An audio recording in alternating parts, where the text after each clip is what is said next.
Hello పిల్లలు, ఈరోజు కథ నక్క జిత్తులు తాబేలు సాయం. అనగనగా ఒక జిత్తులు మారి నక్క అడవిలోని కొలనులో ఉండే తాబేలుతో స్నేహం చేసేది.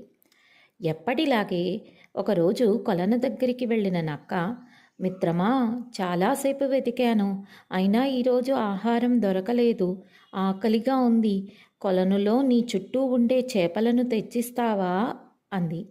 అప్పుడు తాబేలు, నువ్వు ఎలా నాకు మిత్రుడివో ఆ చేపలు కూడా అంతే, మిత్రులను మోసం చేయడం తప్పు, కాబట్టి ఈ విషయంలో సహాయం చేయలేను అని బదిలిచ్చింది తాబేలు.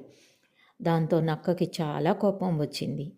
నా ఆకలి తీర్చడానికి కొంచెం కూడా సాయం చేయట్లేదు, నీ స్నేహం నాకు అక్కర్లేదు అని అక్కడి నుంచి వెళ్ళిపోయింది అది. తెల్లారి మళ్ళీ కొలం దగ్గరికి వెళ్ళింది నక్క.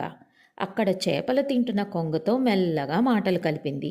అప్పుడు తాబేలు కొంగతో, నక్కతో స్నేహం అంత మంచిది కాదు, అది నువ్వు తినడం కోసం సంపాదించుకునే చేపల కోసమే నీతో స్నేహం నటిస్తుంది, ముందే జాగ్రత్త పడ్డం మంచిది అని చెప్పింది.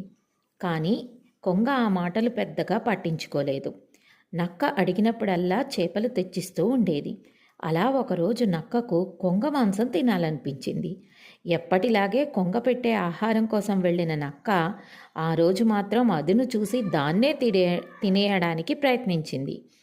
కానీ క్షణంలో అక్కడి నుంచి తప్పించుకుని చెట్టు మీద వాలింది కొంగ. ఎంత ద్రోహం!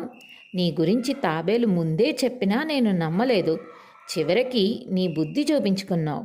మనల్ని నమ్మి సాయం చేసిన వాళ్ళ దగ్గర కృతజ్ఞతగా ఉండాలి, కానీ వాళ్లకు హాని తనపెట్టాలని చూడకూడదు అని గట్టిగా చెప్పింది కొంగ. తరువాత మృగరాజుకు చెప్పి నక్కను అడవి నుంచి పంపించేసింది. ముందే హెచ్చరించినందుకు తాబేలుకు ధన్యవాదాలు చెప్పింది. బాగుందా పిల్లలు? ఏమర్థమైంది మీకు ఈ కథ నుంచి?